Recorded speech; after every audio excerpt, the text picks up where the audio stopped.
السلام علیکم سامعین، ایک اور سبق آموز سٹوری کے ساتھ پیش خدمت ہے۔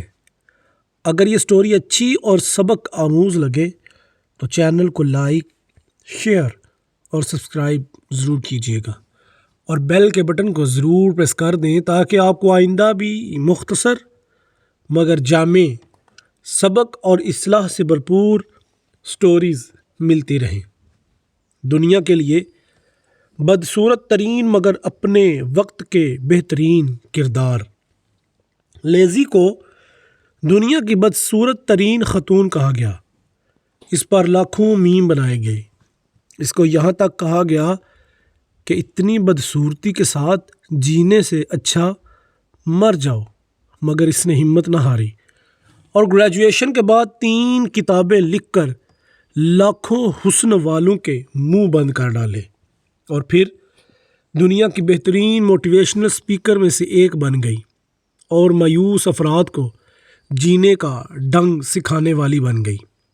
اسی طرح عالم اسلام کی مشہور شخصیت جاحظ بھی تھے، جو جاحظ اعتقاداً معتزلی تھے اور انتہائی بدصورت تھا، مگر انتہائی ذہین۔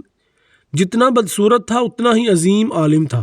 جاحظ کی بدصورتی کے بارے میں کہا گیا، الجاحظ یقول الشاعر لو یمسخ الخنزیر مسخ ثانیہ مکانہ الا دون قبیح الجاحظ۔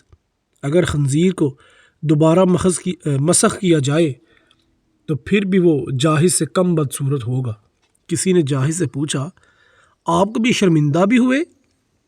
کہا، ہاں، ایک بار کوئی بوڑھی عورت میرے پاس آئی اور کہا، مجھے آپ سے کچھ کام ہے، میرے ساتھ آئیں۔ میں چلا گیا۔ وہ مجھے ایک سنار کے پاس لے گئی اور سنار کے سامنے مجھے کھڑا کر کے چلی گئی۔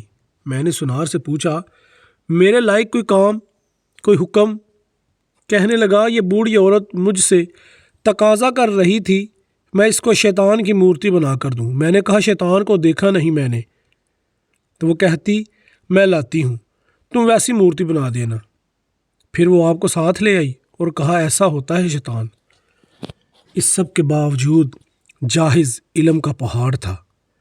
علوم اسلامیہ میں جہاں بھی بلاغت کا ذکر آتا ہے، جاحظ ایک ستون کی طرح نظر آتا ہے، مگر اس نے اپنی بدصورتی کو حصول علم اور بڑا انسان بننے میں رکاوٹ نہیں ڈالنے دیا۔ 2 مثالیں آپ کے سامنے پیش کی ہیں، ایک لیزی کی، دوسری جاحظ کی، کہ اتنے بدصورت کوئی ان کے پاس نہ بیٹھے نہ اپنے پاس ان کو بیٹھنے دے، مگر انہوں نے ایسا کمال کیا کہ لوگ ان سے ملنے کے محتاج ہو گئے۔ آپ میں کیا کمی ہے؟ آپ کیوں احساس کمتری کا شکار ہیں؟ آپ کیوں مایوس ہیں؟ ہمت کریں، حوصلہ کریں اور دنیا کو اپنی مرضی کے مطابق چلائیں، اور یوں کہا کریں، ہم سے زمانہ خود ہے، زمانے سے ہم نہیں۔